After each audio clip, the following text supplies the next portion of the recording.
It's not easy butchering people. It's hard work. You know, there's a lot more like me. We're talking to serial killers. Serial killers! New terminology. Are criminals born, or are they formed? How do we get ahead of crazy if we don't know how crazy thinks? It's easier to ask for forgiveness than for permission. Welcome to the Hollow9ine Mindhunter podcast.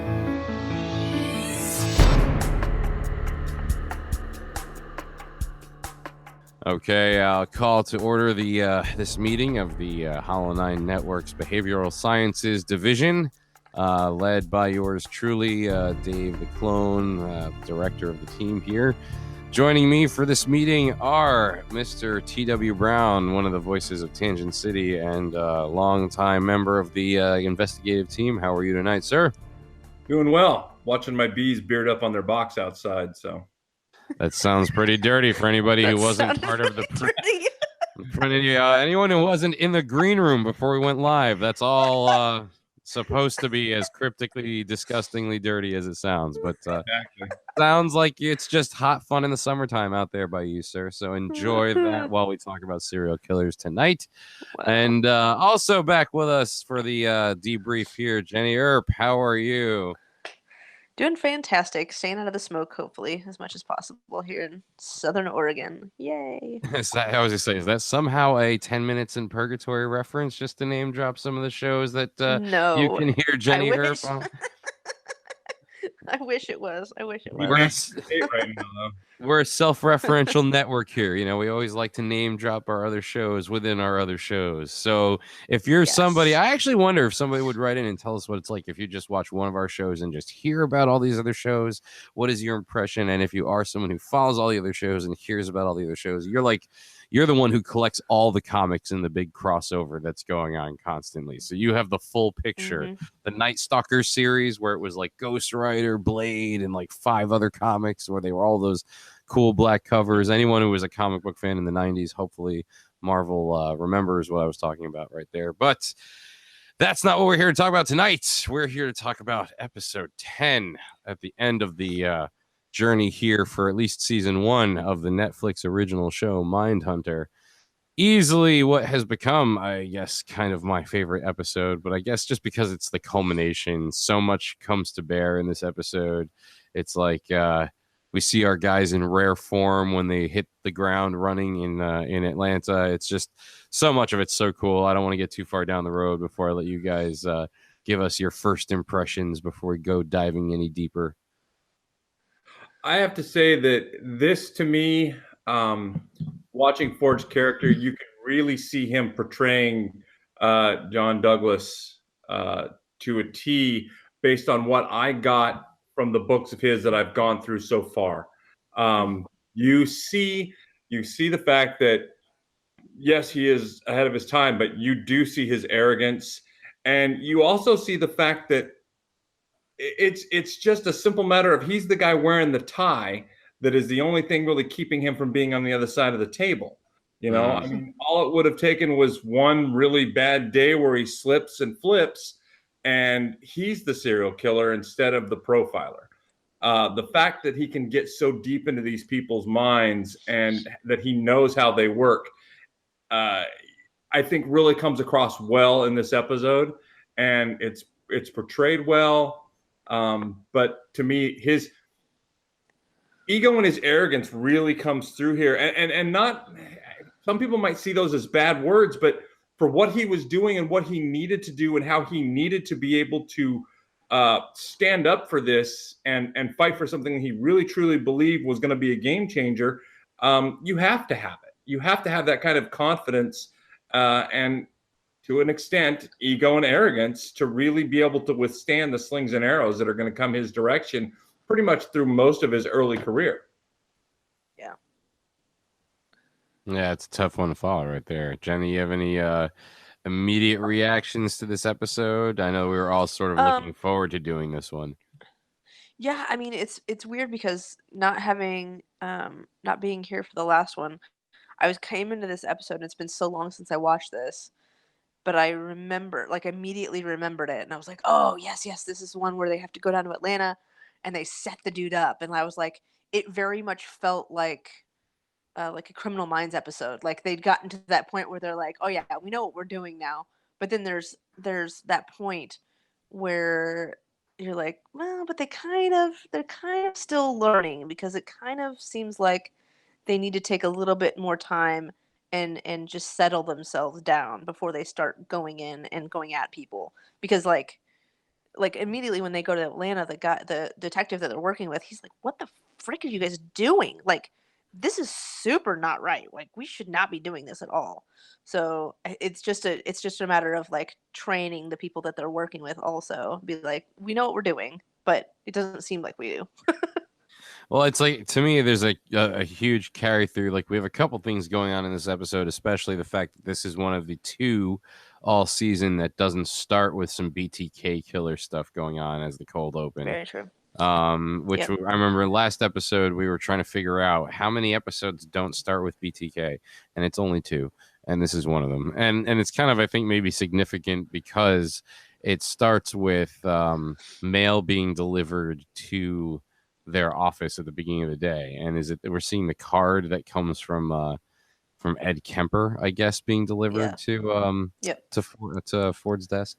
Yeah, But and that's a good plan because the last episode ends with mail, so to speak. right, yeah, and so there's also that, and the fact that last episode, when they first meet the detective from Atlanta, and they all go out for drinks and dinner after they've been sort of walking through the crime scene and the investigation, and we saw sort of Holden go into like Jedi mode, I guess, if we want to call it, where he's like literally describing the mindset, and this is sort of now the continuation of that, where it's like we have an opportunity, not only an opportunity to face off directly with him, but they have to now, because against their advice, the detectives in Atlanta went ahead and brought Devier in for a polygraph, which he passed, which Holden said he would, and they had to immediately scramble to go into, all right, well, now what do we do with this? You know, now that they've done that, which we were really hoping they wouldn't,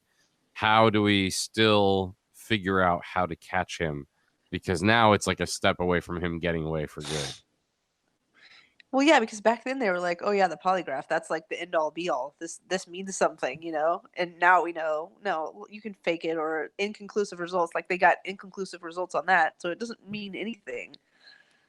Yeah. So, unless you're on Maury. Yeah, it's yeah. This is a point that he hammers home over and over. Douglas does in his books about how a lot of these unsubs, by the time they sit down, their arrogance is really what gets them through this.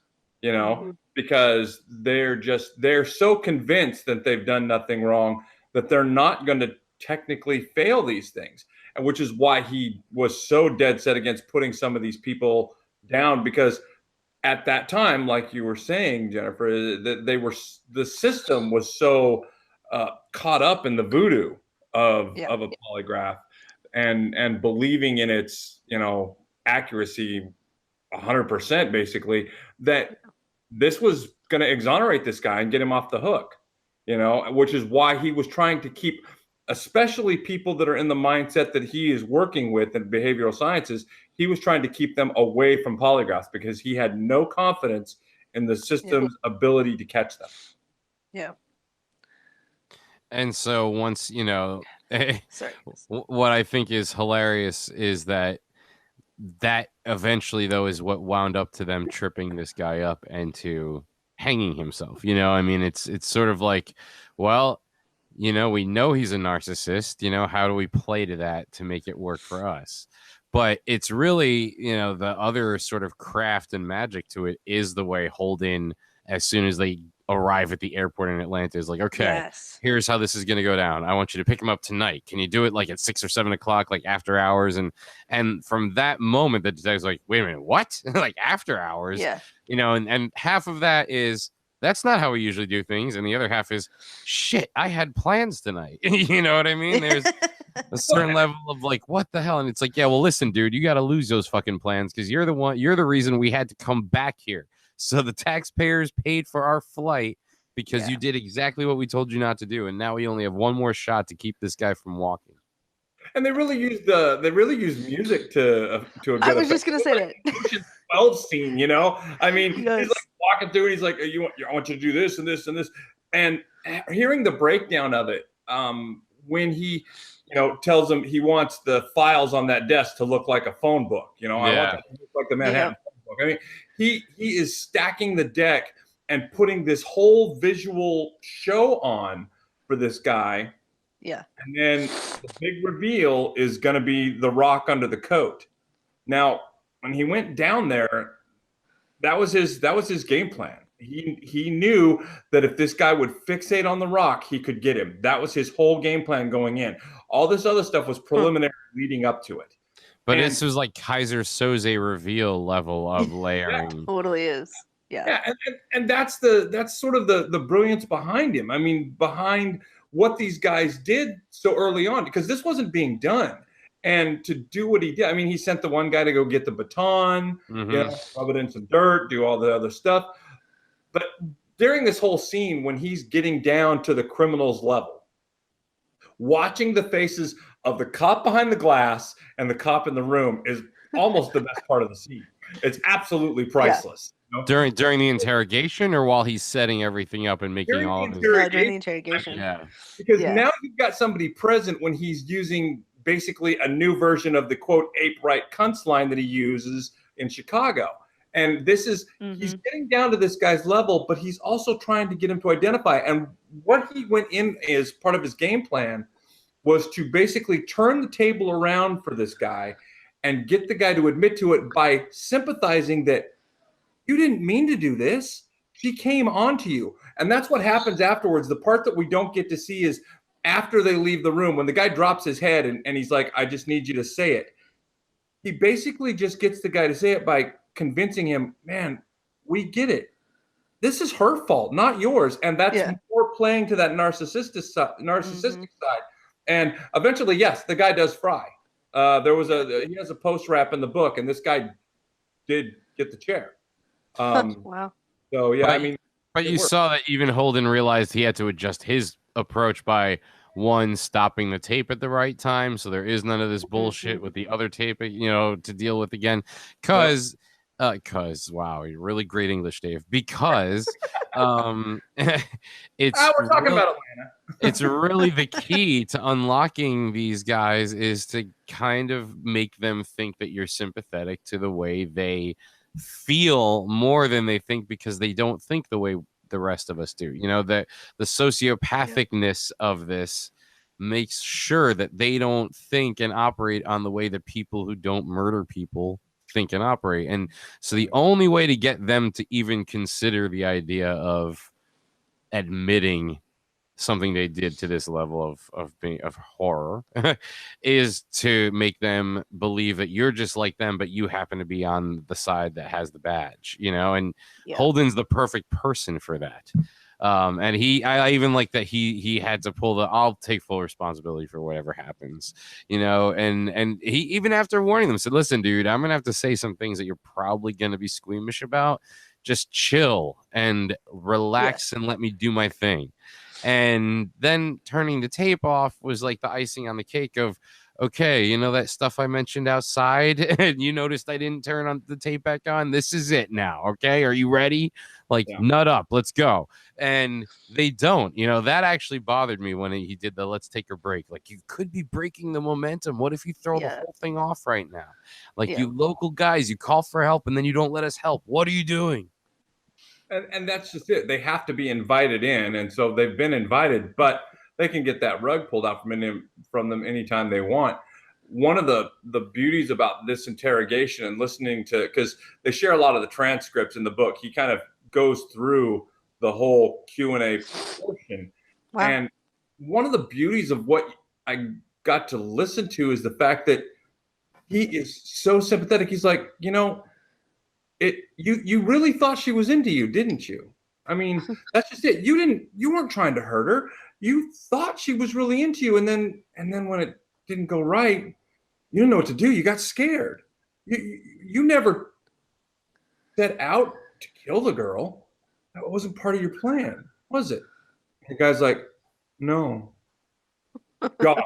That's it. Wow. It's over. Wow. Got Yeah. it. And that's how he hooks him, by basically sympathizing with him and saying, you didn't mean to. And that's how he reels him in. That is like I said, I wish they would have put that scene about another 60 seconds and let that play out, because when I listened to it, to me, that was one of the most impressive moments of listening to how he operated, and you kind of miss it. You get all that great buildup, but to me, it was like getting all the buildup, and then now they're laying in bed smoking a cigarette. I don't know. I liked it. I thought him shaking the way he, you know, like, and he was shaking more and more the closer that they got to concluding the whole thing, and you could really hear his breath too. And the total tone shift as well. You know, before he turns the tape recorder back on, they're all still doing this sort of like, hey man, we're all sick perverts as well. It's all good. Admit shit. It's fine. We're here for you, bro. But then when they uncover the rock and see his face, and then they start the tape recorder again, at that point, he and Tench are just like two sharks both pulling the same piece of dead floating whale in their own directions, because it's like just from one side to the next. Yeah, it's like so, you know, when you do that, blood sprays everywhere, right? It's like, yeah, man, it gets all over the place. It's like it probably gets in your ears and your nose and your hair and your fingernails. It's like, should we check under his fingernails? He's like, no, he's probably washed his hands since then. He goes, but what about his hair? Yeah, there's lots and lots of capillaries in the scalp. That blood is just like a fine mist. Yeah, it's probably in your ears. How often do you clean your ears? And you see him like looking at them, going like, wait, what clean my ears? Like who cleans their ears? You know, like little things like that on his face that show you like, wow, you know, he walked into this in the beginning of the day thinking, well, I cleared the polygraph. I'm going to help them. They actually want my help. Like, I'm not a cop. I'm not an investigator, you know, but they want my help in solving this case. All right, maybe I can help them out. It's funny how that sort of I got away with it ego makes you suddenly think you could pull off pretending to be a super guy, you know, not even just a good guy. It's also that ego that he doesn't even realize any of the button pushing on the recorder. Like, how do you not understand? It's a recorder. Everybody knows how to use one back then. It's 2 buttons for record and play. Like, yeah, you don't just understand. He just pushed pause, man. Like right in front of you, he pushed pause and nothing else. Nothing. That's what killed me. I was like, Devier was so inside himself and just like, yeah, I got this. I don't even have to worry about anything. That he wasn't paying attention to anything around him until the rock.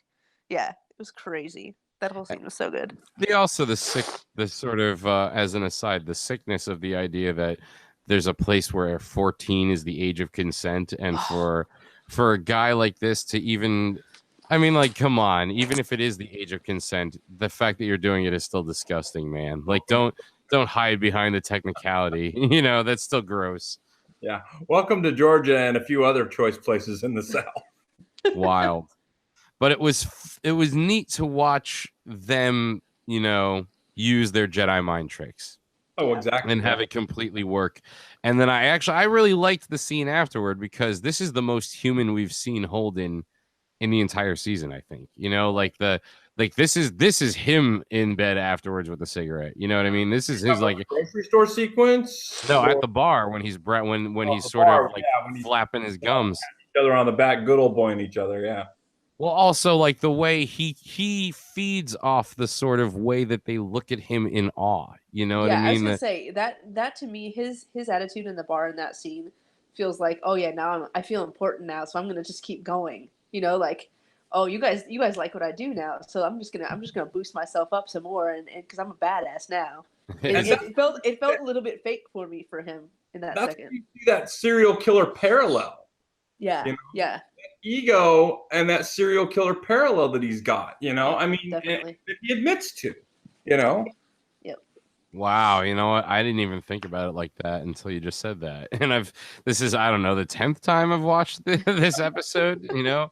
Wow, yeah. I mean, Holden again, and I've at this point, all right, it's the last episode of the season. You won't have to hear me be a broken record about it anymore, but the fact that he's not going to turn out to be one of these serial killers really friggin' still eats at my brain. You know, like this could have easily become a historical fiction show where it has certain elements where they change what happened in reality. And the idea of a character that starts out this level of Clarice Starling and then becomes Hannibal, that would be an interesting show, I think, you know, and this definitely has the tone where that would be believable. But you know, here I was thinking maybe this is Holden as most human, but that is an interesting way to see it. This is Holden in his celebration phase after getting away with his, you know, 15th murder and burying the head under his worst enemy's house or something. You see, and I don't know if I was tainted by listening, because one of the things that happened when I got to listen to a lot of his books is I got a little tired of the I did this thing that he does in his books. Oh, interesting. He's really into telling you what he did. You know? He's really into it. It doesn't matter and I referenced the BTK thing, but he almost takes sole credit, despite the fact that he'd been retired and out of the force for over a decade when Landwehr and company nailed this guy, and they had already come up with an idea of how they were going to corral him, and it just happened to be very similar to what they get told when they go up to the behavioral sciences place and talk to these guys and talk to, you know, the namesake here. And he almost takes sole credit for the capture of BTK in a couple of his spots in his books. And it's like, wow, he is really full of himself at times. You know, it really got difficult to listen to. And that was seeing that scene in the bar, I'm like, that's the guy that wrote that book. Uh-huh. Yeah. And also him in the grocery store afterwards as well, you know. Yeah. Which I don't know what to make of the way it was staged, how like he's just tossing things into the basket, you know. Yeah, like who does that? Like bothered me so much. Something gonna break. Yeah, like willy-nilly. I'm like, I guess you don't have any eggs in there, huh? Like, because you're just, and she's not saying anything about it. This jar of ragu in there. I mean, everything just got tossed in, and yeah, my wife was watching this with me, and she's like, "When is something gonna break?" Yeah, that bothered me a lot. I'm not gonna lie. Okay, so I have a question, because I can't remember if it happened earlier in the season. When he's about to get in the car, he sees the guy walk out of the grocery store. Who is that guy? That's the principal that wound up getting fired and lost his life, basically. But he can still afford to go buy liquor and eat peanuts as he's walking out of the store looking like a potential serial killer. Yeah. But there was, I don't know, I also felt like the layout of the store felt weird to me. You know, why I've never seen pineapples just on a shelf like that. You know, like the way the produce was. True. And how it's like he grabs hanging. There was like lettuce like hanging too. I was like, what is happening here? And like they, so strange. Without really making too many turns, they were able to grab frozen pizzas and then a jar of tomato sauce and then like a thing of either cottage cheese or sour cream, or it could have been ricotta sauce, but there's ricotta cheese, but there's a lot of Italian staples being grabbed. And I'm not really sure what the significance is there, but it's also the fact that it was all just being tossed in together. And then they walk out with just 2 bags. 2 bags. Thank you. Yeah. I said that this afternoon. I was like, that was a lot of things for 2 bags. And they do the whole thing where it was almost like if those were 2 children, they would both be slamming both of the kids into the seats in the back and then slamming the doors closed. Like there was so much I fucking hate you body language going on. They didn't put them on the floor or anything. So the first time they go in a corner, that stuff's all over the back. Gone. It's all gone. Yeah, right. Yeah, I noticed that too. I'm like, oh, that's going on the seats. You know, come on, man. There's nothing to weigh that shit down. Was there drinks in there that we didn't see you juggling before you threw them into the basket? And then we come back from doing all this, and the first thing they get kind of shit for is the fact that, and they never really tell us who did it, but either the detective or the young uniformed police officer basically gave a transcript of the entire bar conversation to the Atlanta Chronicle or whichever newspaper it was. And it paints Holden as this like superhero, new cop, kind of new way of investigation. So, you know, everybody else is worried about it, and Holden's like, meh, this is kind of cool, actually. You know, that's like me going, hey. Dick flag fly in this too, because when Rachel Finch, are you just jealous because your name isn't mentioned? I was like, what a dick. Well, and the way he said it too, like almost like a concerned guidance counselor, teacher, kind of school psychologist. Like, what's really going on here? Tell us your feelings. Is it actually? I'm surprised Bill didn't like punch him right there or something. Is it actually that you're just unhappy that your name's not mentioned, man? Like, I don't know, dude. It's the more and more I watch it, I feel like it's either Holden or his girlfriend have to become serial killers at some point. And just knowing that it can't be Holden, now you got to put money everywhere else. Like maybe Tench will become a serial killer at this point, for all we know. Let's at least veer off. Yeah, that was. I mean, and that whole scene, you know, the room is dark, and Tench comes in with the papers, and he just kind of tosses them, and you really see that there's kind of there's some really big cracks here. Some really big cracks here, and there's going to be in any professional relationship, you're going to have your ups and your downs, and they've been in a down cycle for about the last 3 or 4 episodes. It sort of started when the big no, I'm not going to go see Brutus again. Oh, I guess you mean the between the relationship between Tench and Holden? Yes. Okay. Well, and Wendy is complicating it because she's the one who's the most upset about this newspaper thing. Like Tench is pissed, but she's immediately like, "Oh my god, we got to go there. I got to call the the district attorney. You know, like I gotta deal with this." And everybody's like, "Wait a minute, why?" And even Tench is like, "What are you doing? Like, what? Why are you? No, you're not gonna listen. You're not gonna change anyone's mind. They're gonna kill this guy. That was the whole point of this. Like, there's her academia side coming through again, and to me." That was and that was his stab at, because he's got a really hardcore belief that comes across in his writings. He's very pro death penalty, and you can tell that might have been a really big stab at the people that are against it, because obviously she sort of symbolizes that whole thing. He talks numerous times at how disappointed he was that Dennis Rader didn't commit a murder after 1994 that they could pin on him to make him eligible for the Kansas death penalty. Oh, wow. He is very pro death penalty. And so to me, that scene read a whole different way watching it this time now after reading his books, because Carr is sort of the liberal bias sitting in the room, and he is the very hardcore right side conservative. And there was that clash there that really shows. And he's like, if you don't think you're going to get blood on your hands, you're in the wrong building. Interesting.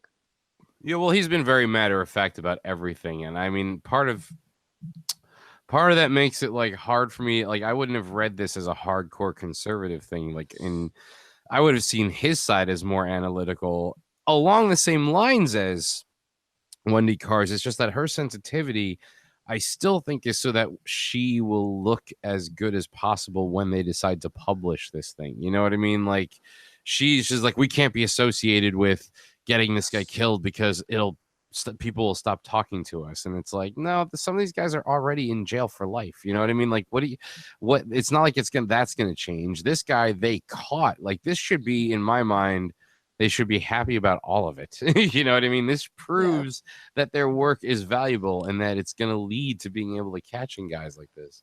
That one was worthy of a mission accomplished banner that meant something. Yeah, absolutely. Yeah. And so then, as if that hiccup isn't bad enough, then they have to go and come back to the time bomb that was waiting for them ever since Greg Smith decided he had to put the tape in the mail. I mean, again, this is to me where, like, look, if you're in a group of people and they make a pact that we have to destroy this tape, it's the only copy of evidence that could incriminate all of us.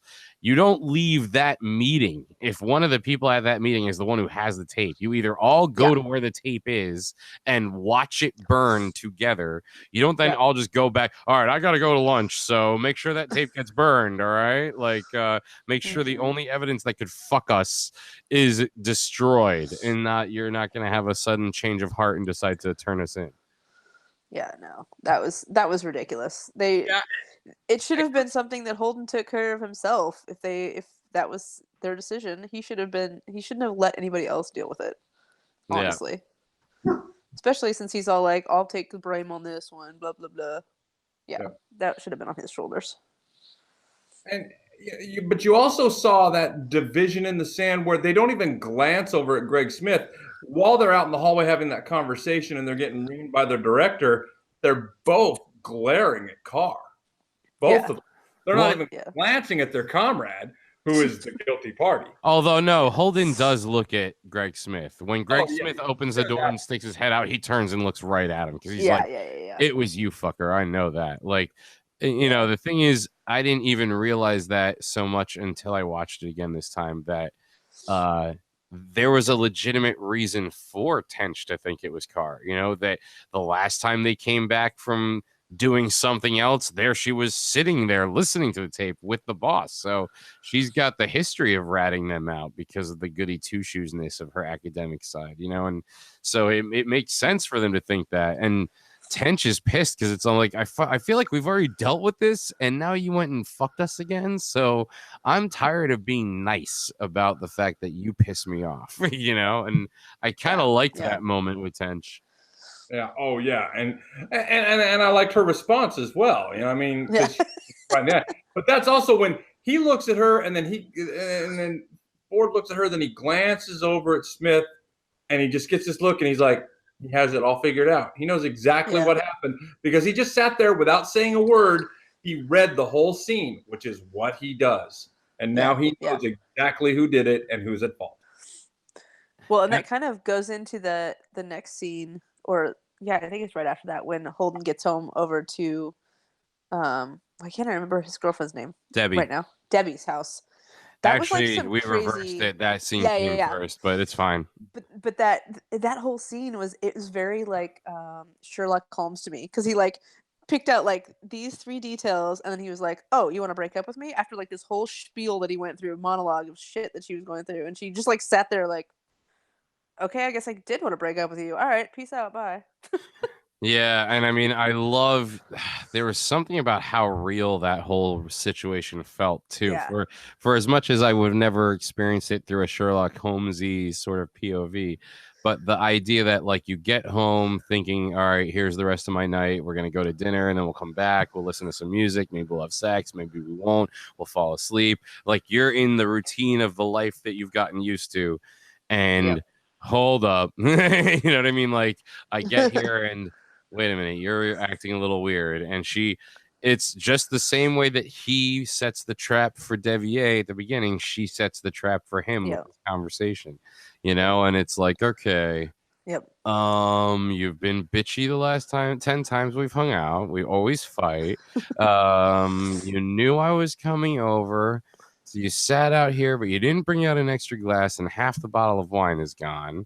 You know what I mean? Like, I think there was something else. He's like, you've been critiquing me lately and always casting me in a negative light. And then he goes, you offered me a sip, which could be construed as welcoming, but you don't have a glass for me, you know? And then it's like, you're taking the edge off to break up with me? Fuck!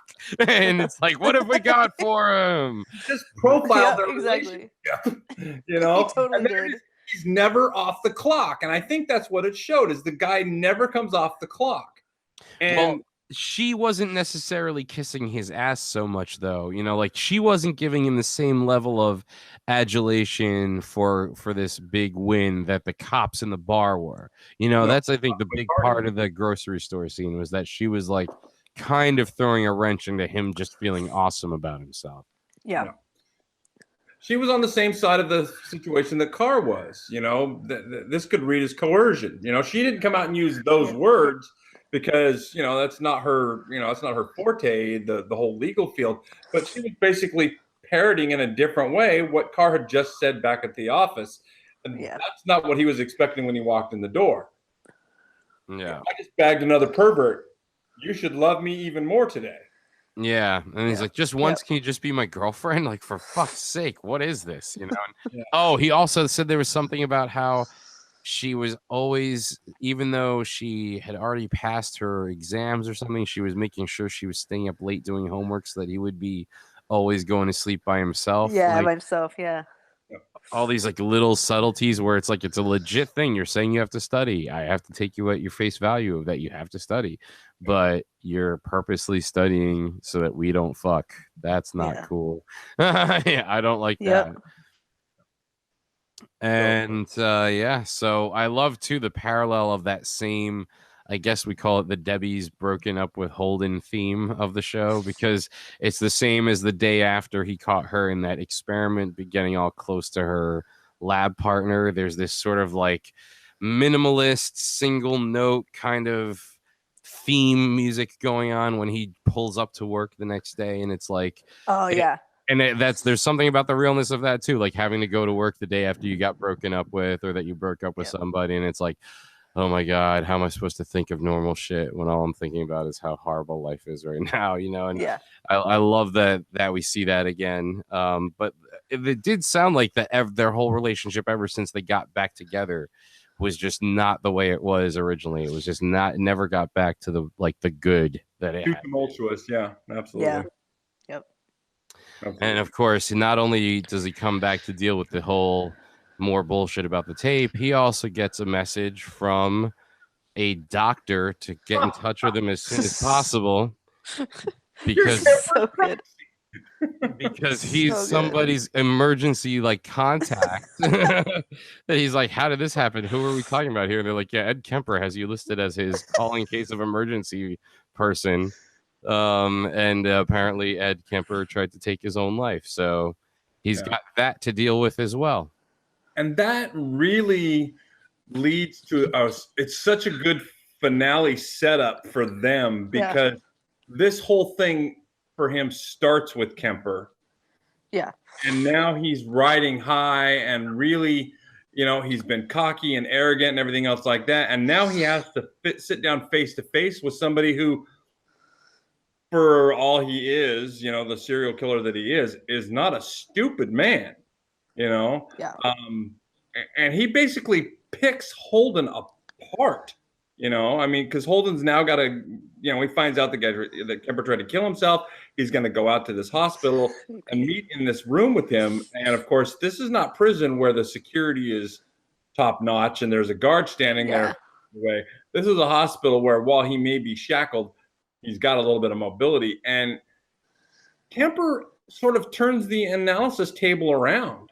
Well, there's a lot going on in that whole sequence, because, you know, as soon as Holden shows up, Kemper's like, I didn't even expect this to work. So it's like, already you're like, wow, you're Joker level crazy, man. You will almost kill yourself just to force my hand. Like he, you know, there was like in his mind, it seemed like he had a 50-50. I know we haven't handled the dealing with the sort of trouble of the tape situation yet, but since we're here, we might as well stay here. But, you know, it was like, what if he didn't survive this suicide? Well, I guess it doesn't really matter, right? Like for Kemper, he's in prison for life. It's not like there's a lot to lose at this stage of the game, and that's what makes him probably super dangerous as well, you know.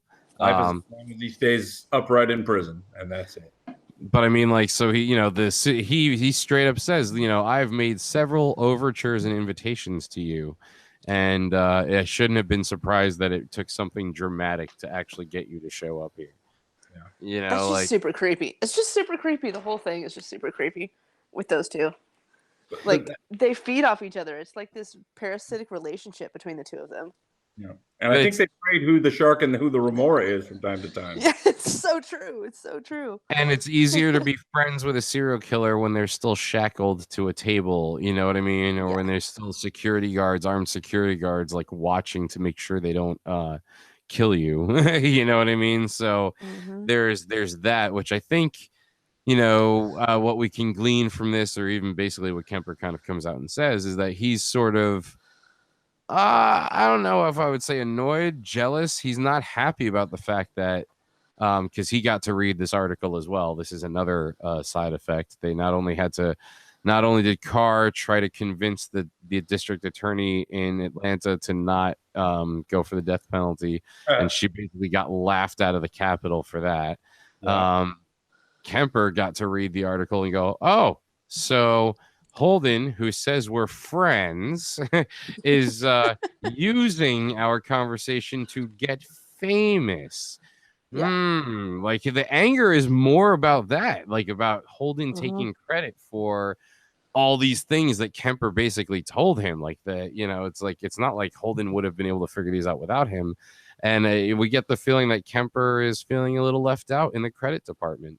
Well, and that is something that you gather from these serial killer profiles is the level of narcissism. I mean, it's that level of narcissism that ends up getting BTK caught. But it's the fact that so now the papers are going to talk about you and not me, and now I'm a subtext in this thing. And so for him, that's got to be that's a slap to the face. That's a brutal slap to the face for somebody with that kind of mind. And I almost wonder if he knew in this hospital that if he had tried to kill himself, he would wind up in intensive care, where there would be this blind spot in the security. For sure he did. Like he's either been there before, or he's sent people there, or people who have been there he's talked to, and they're like, oh yeah, man, I swear to God, if they came during shift change and that guy was in the visitor's chair, I'd be able to snap his neck before anybody would even realize anything happened. He intimated, he's like, I can not only kill you but do a couple things to you before they would even know that you were dead. You know what I mean? It's like, well, who the hell? He goes, it's an oversight. You know what I mean? And it's like, yeah, I'll be sure to tell them about that shit if I live through this. Like, trust me, this oversight's about to get corrected. And guys inside, that's one thing that is common knowledge and shared around is, any weakness in the system, whether you plan to exploit it or not, when you find out about it, it gets shared. Everybody finds out about it. That's part of being inside. I mean, that's part of the communication code. So, if that ICU unit has a weakness, believe that's common knowledge in the joint. They all know about it. Which is funny too, because when, and even when this happened, like the way it's shot, this whole sequence, when Kemper sits up and puts his feet on the floor, and there's this sort of like a thunder thud. It's like a rumble. Yeah, exactly. I'm like, where's the cup of water with the ripple in it? Yeah. The T-Rex is moving. And I didn't so fast too. Yeah, like it seemed like a superhero, you know what I mean? Like the Flash. Yeah. But I didn't notice the first time around. I mean, I think the first time you watch the scene, it's uncomfortable, it's scary, it's very intense. But I didn't notice the first time around how many times his eyes keep darting over to the security station. This time I picked it up because I was watching, and I mean, he definitely had this planned, and I don't think even he knew, though, whether or not he was really going to kill Holden. You know what I mean? Like, it seems like there was a part where it was 100% 50-50. Like this easily could have. And the first time watching it, when I didn't realize or know that this was based on a book and that Holden isn't going to eventually become a serial killer and that he's actually a living person who wrote the book, so obviously he survives this moment, I was like, oh, God, man, did you really just walk into this after this whole season? After all this, after tripping other people up, you like the only thing you didn't do is wear a tie because he would have been able to use that to choke you out. You know what I mean? Like, oh my God. Yeah, is very well done. I mean, and I mean, notice how that first shot that they show of Kemper, what do they show? They show his big ass feet. Yeah. It just like takes up the whole screen. Those are some big feet. When he hits the ground and then moves to the end of his chain and puts himself between Holden and the door. Holden and the door, yeah. That is, that's. It reminded me a little bit too of like Young Frankenstein. Like he's got the massiveness of the monster, the Peter Boyle, may he rest in peace, sort of stature going on. And then though, the fact that he does just hug Holden. Do we think he was gonna just hug him, or do we think if Holden hadn't broken his hold and run away, maybe Kemper would have killed him? I kind of am hopefully leaning towards that he wouldn't have killed him, but I kind of do feel like maybe it's a 50-50. I don't know. It made me think of the cartoon where the big, abominable snowman is like hugs Daffy Duck so close that he kills him. I mean, that's like, oh, I need a new pet now. You know, I mean, it's just, Rocky and Bullwinkle. Oh, sometimes I don't know my own strength. I mean, this guy is just a beast, you know, and legitimately a very large man. I mean, that's got to. I mean, you probably had to change your shorts after that one, because that's going to cause at least a momentary bladder release. You're able to clamp down. There's a little bit of moment where you're going to pee a bit when that guy reaches for you and grabs you into his arms. I mean, that's. Do we think that Ed Kemper like really, really thinks that him and Holden are friends? Absolutely, it's part of their delusion. I think so too, right? I think so too. I think that's. But see, then that's where it leads me that I think he really was. It was just a hug. Like it was just like, I'm here for you, friend. You're my good friend. Thank you for showing up for me. Yeah. But then there's always that little twinkle, like, oh, maybe he's gonna do something. Is he gonna do something? There's a certain level too where, I mean, like, part of maybe this should have been something that occurred to me earlier in the conversation, and it's just reflecting now, is that his letters kept saying, I have more insights for you. I have more insights for you. Now, as much as we know he was trying to get Holden to go there is a certain level too where he loves to talk about this stuff. You know, he loves that he had an audience. You know, it was the police officer that first suggested that Holden speak to this guy was like, oh, dude, he loves to talk. You know what I mean? It's like, won't shut up. Yeah. So there's a certain level where even if Kemper thought about it, he would be cutting off his only channel out to a public audience, you know, out to a readership or anything like that. And I think there's a certain point where, you know, he's pointing out this is an oversight. You know, if you're still going to go down this road with me, Holden, you know what I mean? You have to be prepared and actually start to come around to realize how weak and vulnerable you are and how dangerous it is to play with fire. You know, like if you're going to go talk to Manson, you know what I mean? Or Berkowitz, you know, you gotta really be ready for this shit. Maybe these guys wouldn't have not killed you if you were, you know, and definitely when he does run out of this room, one of the things you could see is the sort of little congregation of nurses that had been just outside the security station. They immediately run right back into that room because it's almost like they're like, oh shit, you know, like we missed something in there. What's going on in there? You know, and I imagine that there may become a rule where like this room can never be empty. There always has to be at least one or two people. Oh yeah, that's how security evolves. I mean, once they find a hole, they plug it, but they're always having to find that next hole. You know, I mean, that's the way it works. You're impregnable until somebody figures a way out of it. Yeah. And first you're bearding on the beehive, and now you're finding the next hole. It's amazing what we do at episode 10. This is how far we've come. That's my job. The twist in the mind. But I will add that there's a legitimate reason for his fear in that moment, and that is because, remember, Kemper told him when he got pulled over and there were those bodies in his car of those girls that he said he was taking home because they'd had too much to drink. If the cop would have gotten too suspicious, he was prepared to kill him. Would have killed the cop. Knowing that, and even with him saying, as much as I like the guys and as much as I liked, you know, our local law enforcement, I would have killed him without hesitation. Yeah, but it's still different. Like Holden has a different connection to him. Holden is sort of like both a means to an end with being able to get his voice out there, but also like the first, you know, he's fixating a lot on the fact that Holden supposedly said that they are friends. You know, that this Atlanta article is quoting Holden saying that they were friends. So you're using rational mind again, though. You're using rational mind, and remember, these guys don't have one. Their minds aren't rational. They are impulse in a lot of ways. But at the same time, though, and I didn't pick this up the first couple times I watched this through, you know, the very last scene we finally do get, we get a cold close with the BTK killer.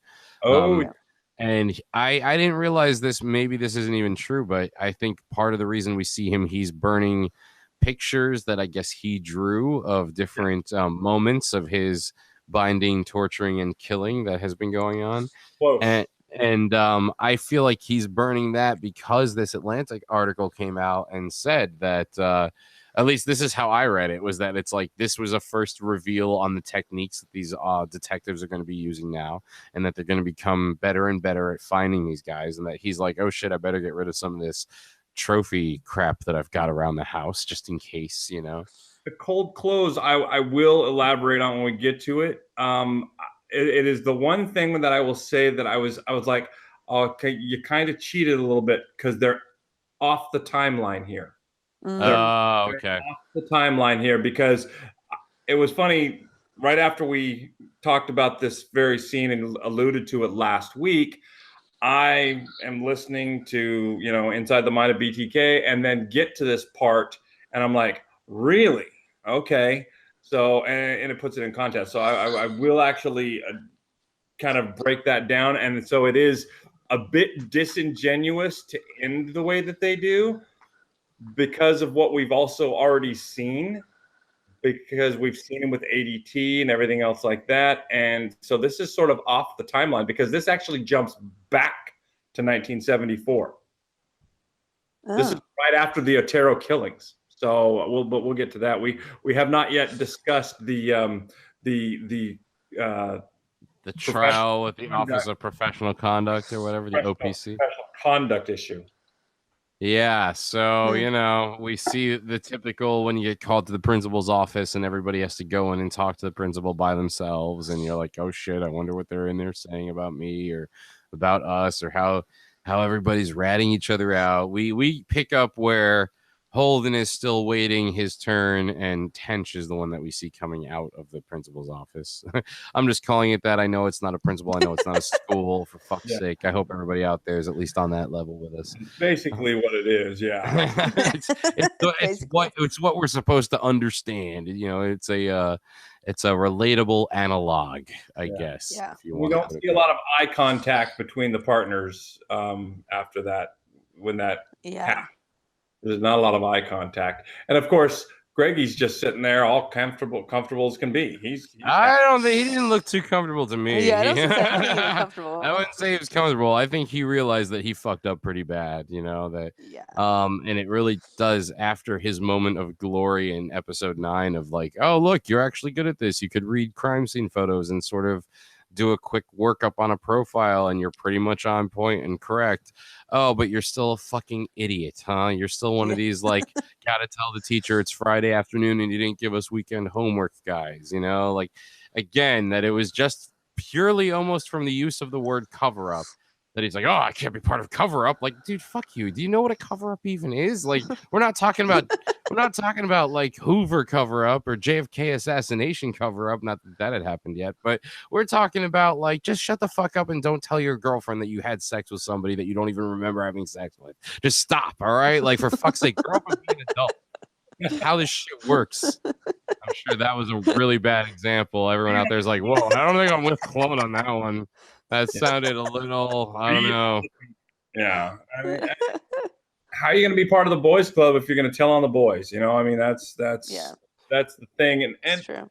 You know, this was really Holden Ford's opportunity to be himself. You know? Oh God, yeah. He made these guys look like idiots. He really did. And that's how he saw so many of them anyway, in their stuck in the mud sort of way that they went about things.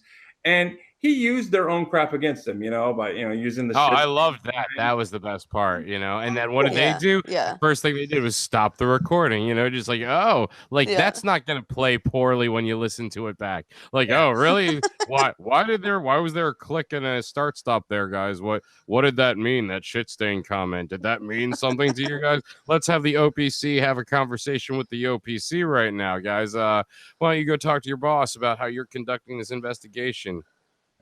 I mean, tell them you're using the same tactics I use, only not nearly as well. Yeah. He's like, his arrogance totally came out. This is the same thing I do, only better. I do it better. Yeah, I do it better. Yeah.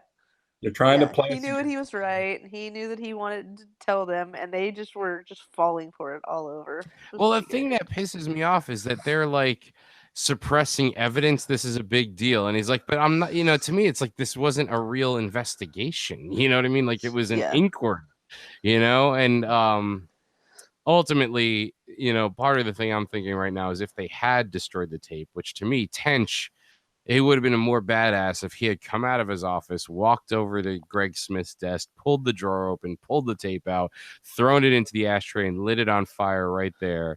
Yeah. But instead, he's like, look, just let it end, burn the tape.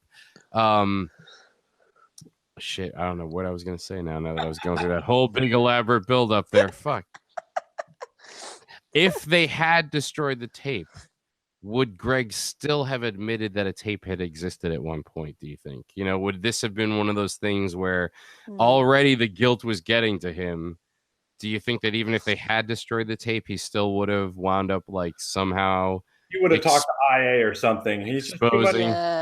He's a Boy Scout, I mean... Yeah, I think so. And he's still so caught up in the old Hoover way, and you're seeing the end of the Hoover era at this point in time in history, where, his edict was never do anything that reflects poorly on the FBI. And everybody was able to take that and put it into the twist that they wanted to put it into at that moment, Yeah, so, man, it was beating the flim flam out of him. It's just, he really, like I said, he really put those guys, he showed his complete disdain for who they were and what they stood for when he walked out of that room. And I have no problem seeing him do something just exactly like that. Yeah. Oh, for sure. Douglas doing that, it rings perfectly true. I'm sure that this is a generalization of how this might have gone down, but to me, I don't see him coming across any other way.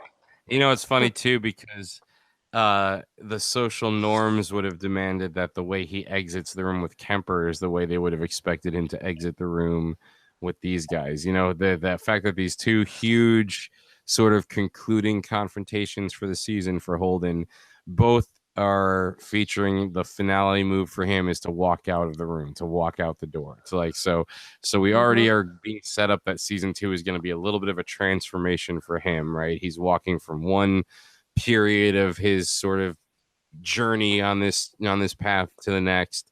But he walks out of the one where, this is who you really are at the beginning of all this. You're an FBI agent. This is what's paying your bills. This is your actual vocation. Yeah, I mean, when Kemper called killing his vocation, being an FBI agent is really his job. And that's the one where he walks out basically giving them the finger, going like, go fuck yourself, guys. I'm awesome. You need me more than I need this. Yeah. It's so true. He gave him the, I'm an all-star sort of, starting quarterback, you can't touch sort of thing. And then when he goes to see Kemper and he walks in with the false sense of security and sort of arrogance that then really does a 180 by the end of that scene, when he finally does come running out, and at first he feels like he's okay because he comes out and then he stops and he starts walking, but after a few steps he does that collapse against the wall, and then he's leaning against the wall and a nurse comes up to him and asks him if he's okay, and he says he can't breathe and that he's dying, and then you hear the distorting of sound and the sort of breaking down of reality, and you hear that you're not dying, you're in the hospital. and it's a full attack. But then you hear the things that you hear are pretty key, like the lines that have come up in his moment now, where he's like trying to catch his breath. He's got his face against the floor. That's that like, I drank too much and now even the toilet feels like a pillow. Like I'm just like, oh, thank God for the coolness of a toilet seat. He's in the field. He's hearing things like you hear Tench saying like, you're getting too close to these guys. You hear Daniels reprimanding him. You even hear some of his own things that he said. It's sort of like maybe this was the delayed response after the buildup of the Office of Professional Conduct and almost getting killed by Kemper, that this is his first moments of surviving nearly being killed by one of his own subjects, and suddenly the whole season came crashing down on him in one moment. I even got the impression that like, even if they called the FBI and said, hey, so we've got your agent here, he collapsed, he's had a panic attack, it was almost a heart attack, he was apparently attacked by Ed Kemper, like the FBI might be like, just keep him there. We're not coming to get him. He's fired, you know, we'll pay the bill for this, but after that shit, you know, don't even let him come back here. I kind of expect season 2 to start off a little rough for Holden. I'm really interested to find out where they go in season 2. Yeah, for sure. The leak on season 2 is that it's going to center around the Atlanta child murders. Oh, interesting. Which he was a very active part of that investigation in breaking William and figuring out his whole MO. But what about as far as like his relationship with the team and it's interesting that he in the books he name drops quite a few of people that are in his group, but he really never alludes to their roles. So it'll be I'm sort of interested to see if they keep this, you know, cop team together, because he works with numerous people over the years. So it will be interesting because, I mean, you've got a set cast right now. Well, you can't like lose, like, to me, you lose either Tench or Carr, and it's sort of already going to feel like, man, you guys already fucking this up in season 2. Like, it doesn't feel like season 1 at all, you know? I also think that's why they gave them these names and make them generalizations of characters. So I think that we'll see the same guys. I think we'll see the same guys. But I think, you know, in addition, it is good to know that because there's another case that we'll see them working together again. But I really am interested to see. I'm always like, to me, like when, especially when movies like Independence Day, you know, that movie ends and it's like, oh, we just saw this whole onslaught, this alien attack, the world's been blown up. All right, and that's the end of the movie. My interest is more like, hey, yo, the Constitution got burned the fuck up. How do you start day 1 of rebuilding on this shit? Like, how was it downloaded digitally? Do you have copies on a computer somewhere? Because, you know, so to me, like, I'm interested in how, you know, what happens when Holden wakes up from the he obviously is going to wind up going unconscious from that panic attack. They're gonna have to either drug him up or he's gonna pass out. What happens when he wakes up? Who's in the room? Is it Daniels, Carr, and Tench? You know what I mean? Or is he in the bed next to Kemper? You know what I mean? Like that's what I want to know. And how much trouble is he going to be in? Like the FBI are probably going to use the fact that he put himself in such a vulnerable position against him. I can't see them not jumping on that opportunity to, you know. I boil one thing by saying that he gets officially reprimanded during the Atlanta child killing situation. Oh wow! He does get and he's like, the same day that he gets the reprimand, he's also being like given this big presentation and award of his amazing service and what he's done for this and that and the other. Like going, yeah, okay, sure, whatever. He's like, all right, fine. So you're both on the same day, man. We're gonna kiss your ass and then whip it at the same time. Yeah. So you know, and it's so you do get to see if this plays out the way that it says it's going to. You're going to get to see this Atlanta thing really for him. It really pushes him to his limit. This is what's going to build up to his eventual aneurysm, where he has the collapse and stroke and goes into a coma for 3 days before he's found in his hotel room. Wow! Spoiler alert on that. I know, That's right? season 4. Season 4 right there, I guess, if we keep going like this Netflix. So, but it's just there's a lot going on, and so now that we've covered all the big bases, I want to touch on this whole closing scene that we get of this Raider after the Otero murders, the first killing when he kills the family of 4. He had been profiling and stalking for a while, okay, and his projects, his PJs, and if you watch on some of those papers, you'll see PJ in the corner, and he's given them all code names because he fancies himself a bit of a super spy, secret agent type. Raider does. Wow. But when the Otero thing starts to get hot, he decides that the worst thing that could happen is that his wife or somebody could come across this notebook that he's got of these sketches of all these things he wants to do to these other women. Mhm. And Oh, he goes to okay. his yard and he burns them all. Now, later, when he becomes more arrogant and self-assured, he keeps them all.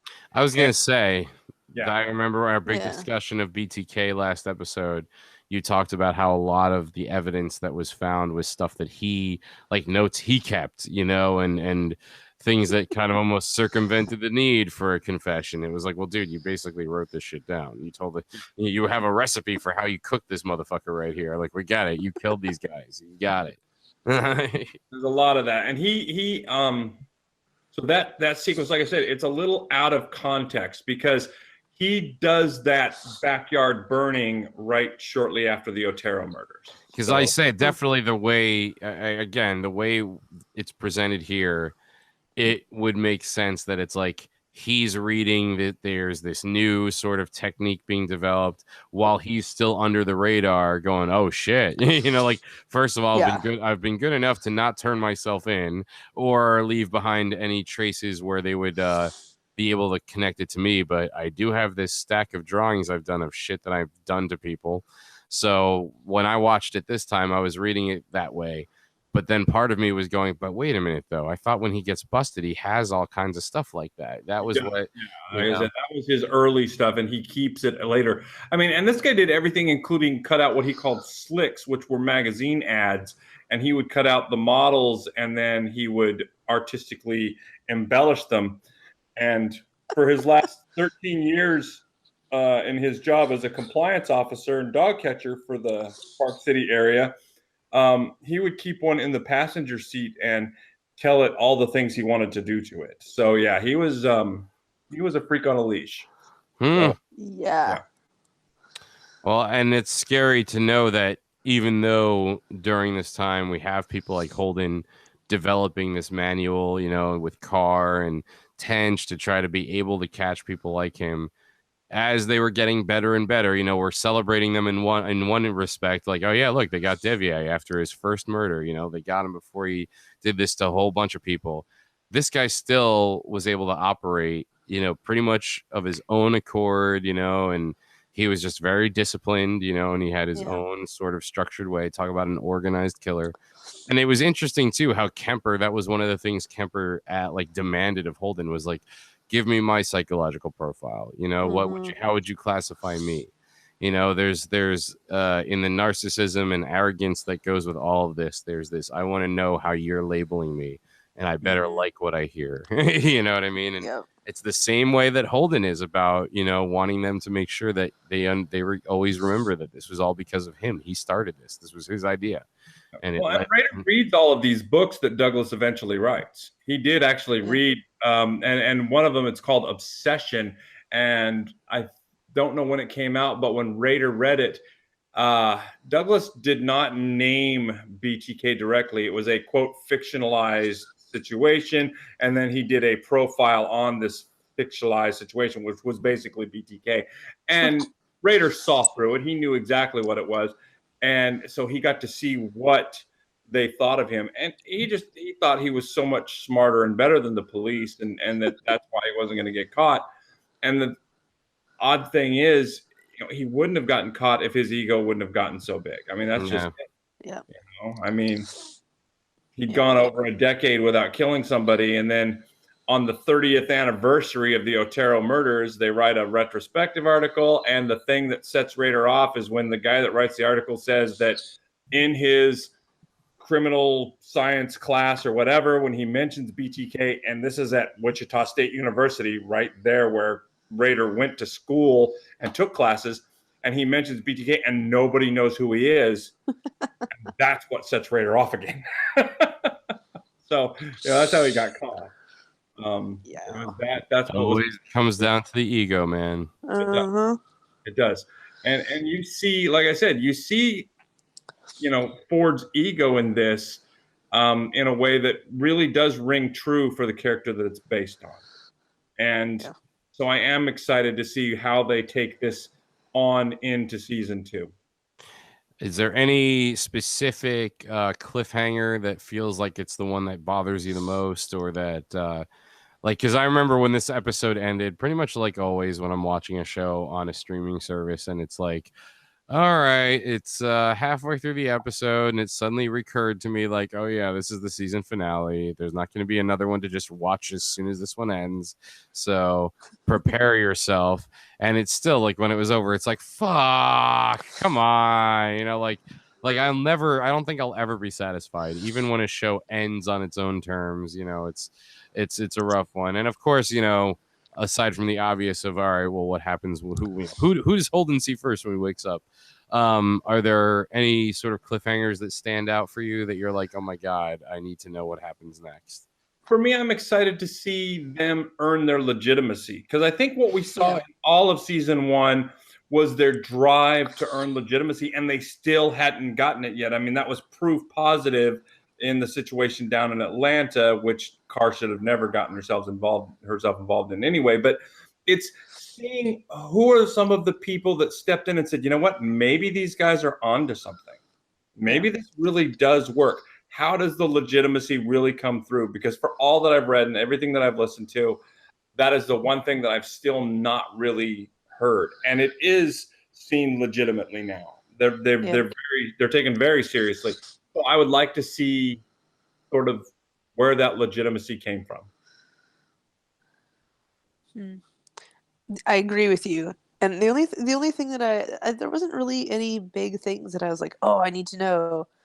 I think they're going to be starting off season 2. It's gonna have to be quite a bit different, I think.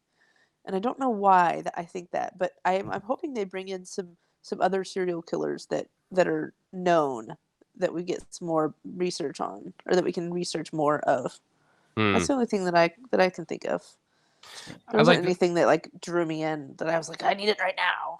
So. Well, I kind of am interested to see what happens with Debbie, if Debbie will be around in season 2 at all, and how the parallels between their relationship are affected by the parallels between how Holden is feeling about the work that they're doing, and the sort of the traumas kind of are always working in tandem there. And I do like that there is sort of this theory out there that she actually might be BTK's daughter or something, like that she's either a serial killer in the making or related to one of these serial killers, and that could be part of the reason she's so critical, or at least so interested in Holden's sort of perspective when they're doing these psychological profiles. So there's that.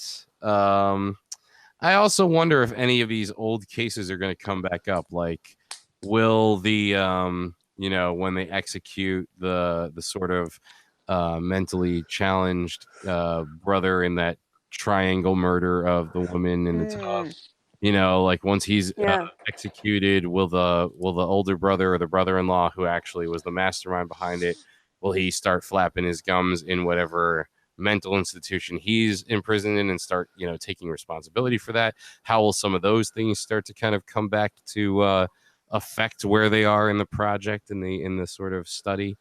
Things like that. Like, I feel like that this is the kind of show that has that level of attention to detail that probably throwaway sentences are going to come back to haunt us.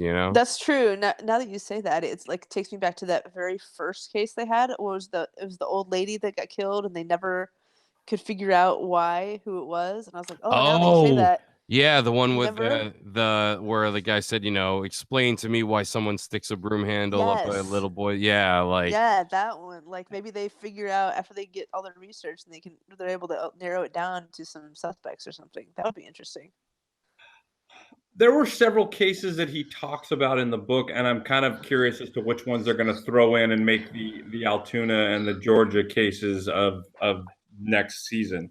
Because we got the Altoona case and we got this case in Georgia, and listening to the breakdowns of those. Now I'm listening because around this time he also does the Tylenol murder thing that took place in Philly, and there's so many other cases that he touches on, and so I'm kind of curious to see which ones they'll use next season as they build their legitimacy with the Atlanta child killings. And they do get to interview Berkowitz and Manson. So, we'll probably see that. And it'll be interesting to watch those unfold, because like his whole thing about the Manson interview is he was so disappointed and so bored Because he was just like, this guy's just an idiot. Yeah, I could see that. I could see that. Yeah, I could see that too. Yeah. But Berkowitz, he really dug in there and got information out of this guy and used him. And interestingly enough, he references BTK when he talks to Berkowitz, which later on Rader finds out about and gets so excited when he talks to, because Douglas actually does go to Kansas and interview Rader in prison, and drag some tape on him for his book and everything. And when Rader found out that he was used when they interviewed Berkowitz, he was very excited by that and everything else. But so it'll be interesting to see if the Berkowitz thing happens. And I'm hoping that we'll continue to get the BTK snippets as the cold open, cold close throughout, because this really is a case that he couldn't let go of all the way to the very end. Yeah.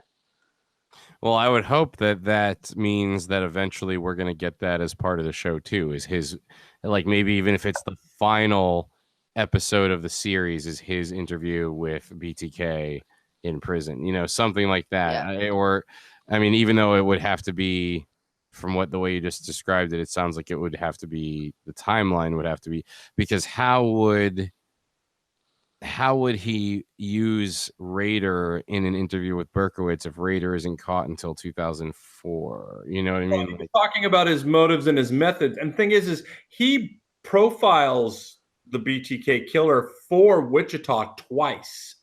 Once, I think in 76 or 7, and then again in 84. So he actually speaks with LeMunyon, and I believe he even spoke with Landwehr, but it might have been LeMunyon both times. I'm not sure. Anyway, he speaks to them and profiles this guy and gives them a profile. And it's interesting, the stuff he got right as well as the stuff he got wrong, when he was profiling him. So he references the profile when he talks to Berkowitz? Right, and talks about there's this guy in Wichita, blah, blah, blah, blah, blah, or in Park City. And, so I am hoping that they throw those interviews in, and I'm hoping that they keep that BTK snippet throughout the season. I think it really ties the season in nicely based on how vital he felt that was in his career, because, it was one of the things that he saw as he missed the opportunity on, because when he retires in the late 90s, Rader's still out there. When he gets the call from Wichita, he's on a plane. Yeah, I mean, Zodiac never got caught either, though, too. So there's that. Yeah. There's a couple that are floating out there, but maybe we'll see. I would like to see Zodiac included in this as well, in some way. And I also am just interested to see how they're gonna continue to make seasons of this show. Like, this season is very tight. You know what I mean? The way that this season flows, the way that the cases compound on top of each other as they move forward, and how they evolve and progress. Going to be difficult to follow up with this of powerful television. Yeah, and I think that a show like this could be responsible for why a lot of these true crime documentaries are becoming popular as well. I feel like it's no accident that Netflix drops this, and then all of a sudden we get things like Evil Genius and The Staircase, and they all have these very sort of not single syllable, but very simple, direct 1 or 2 word titles.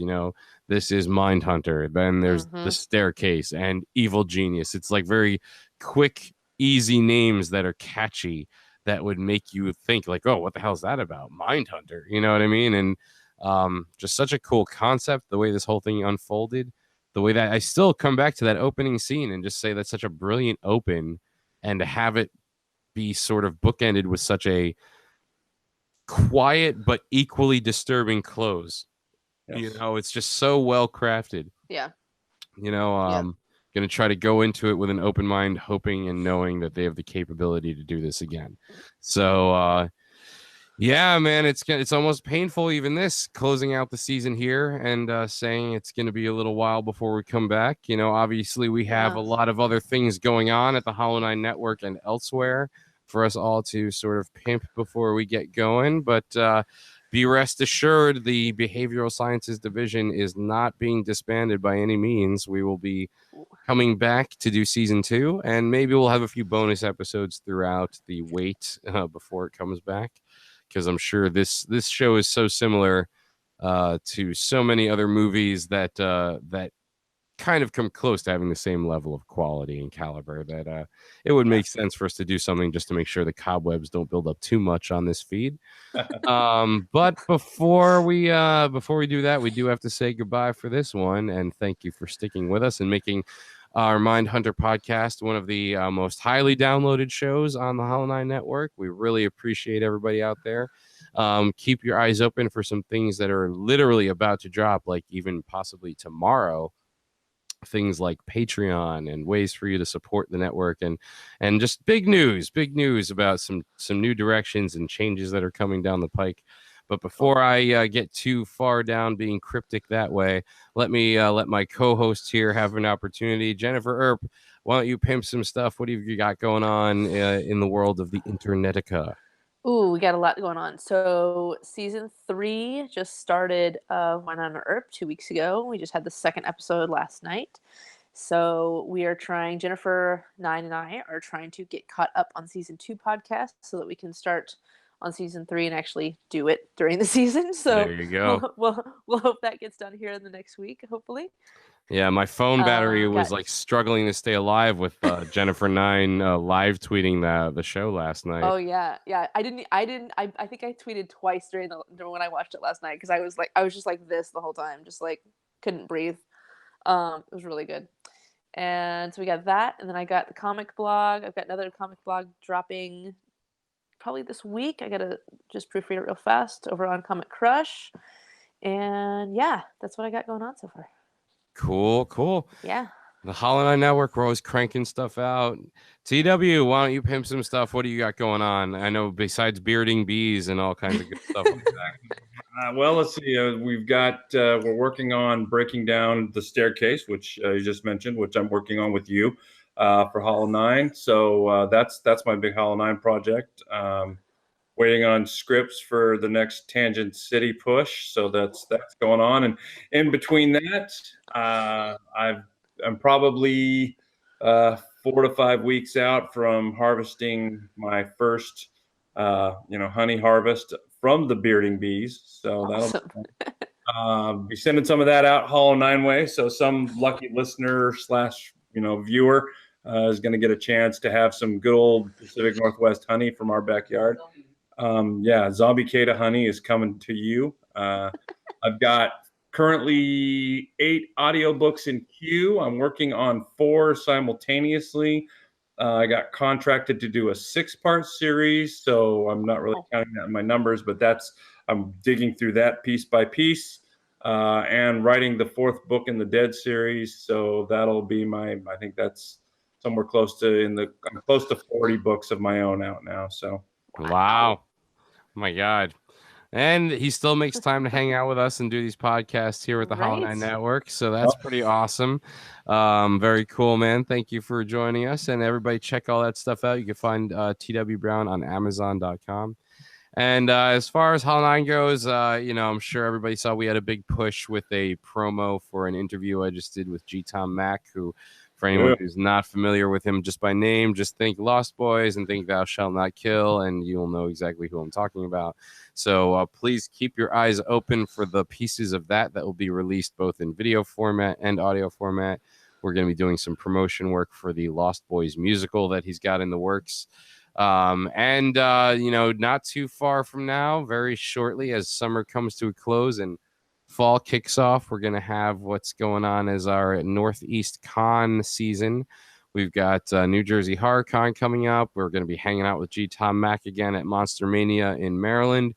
And then we've got New York Comic Con in October in New York City. So Hollow9ine Network is hitting the ground running. We got lots of stuff going on. We'll have lots more Hollow9ine wear coming to you, available for you to buy and wear out, and tell everybody that you love hanging out and listening to Hollow9ine. So it's 2018's rocking and rolling, and we're celebrating our 1 year anniversary right now. So thanks for being a part of that. Thank you guys for being a part of the show and helping us cover Mindhunter on Netflix, another awesome show from the streaming service. And keep your ears and eyes open for when we come back, for when season 2 drops. We'll be covering it right here, and you'll be I guess first to hear it from us. Let's hope.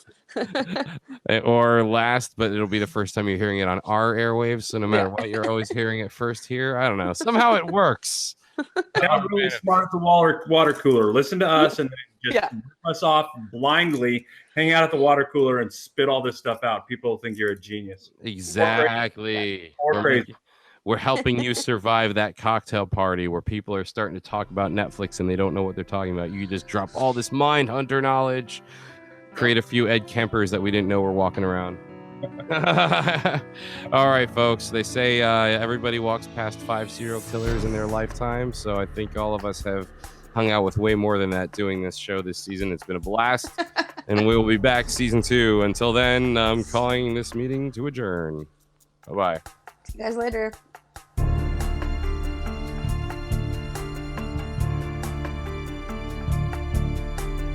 You've been listening to the Hollow9ine Network, bringing you the very best in fan-made media. That's the word hollow, the number 9, I-N-E. Now broadcasting from our new home on the web, Hollow9ine.com, where you can find info on all of our awesome programming as well as the team behind the shows. Leave us your feedback, join in the conversation, and be a part of the action. Find the Hollow9ine Network on Facebook. Follow us on Twitter, Instagram, and Snapchat. Rate and review us on iTunes, Stitcher, Google Play, or wherever you find your podcasts. Email us at info@hollow9ine.com or at hollow9podcast@gmail.com. Join in the fun. Hollow9ine.